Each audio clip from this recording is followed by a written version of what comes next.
Still ahead, it's Audi's car-based sport utility that still looks like a car. Winner of 4 International Automotive Media Awards for excellence in broadcasting. You should be well aware that the sport utility craze is strictly a North American fad, that the rest of the world doesn't get the idea of sitting up high in a truck with a station wagon back end on it. This is the Allroad, as close as Audi is willing to go with our four-wheel off-road fascination. And lately, with lots of stories of tall sport utes getting upside down, this Audi idea is starting to make a lot more sense.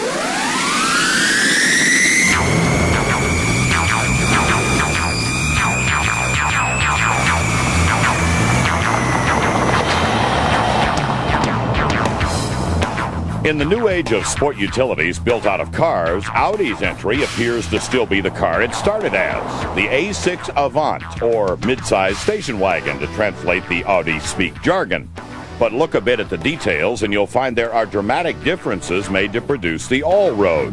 Start with the obvious, the blacked-out, scratch-protected front and rear fascias, and the beefy fender flares to cover the double-spoke, stronger 17-inch wheels wearing Pirelli Cinturato tires developed for Audi.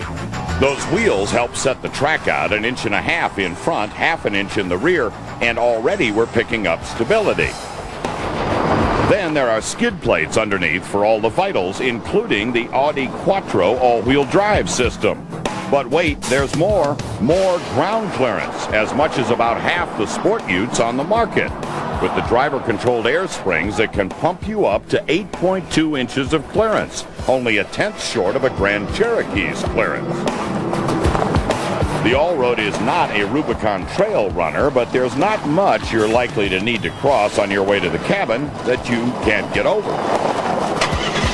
Under the hood, the Allroad gets the double turbo power of the 2.7-liter 30-valve V6, making 250 horses, 258 pound-feet of torque. That's enough to make the run to 60 in 7.3 seconds in our tester with the Manumatic 5-speed transmission. All our road test running was done 2.5 inches shorter than the off-road work. The air suspension automatically drops the car for stability and less air resistance at freeway speeds.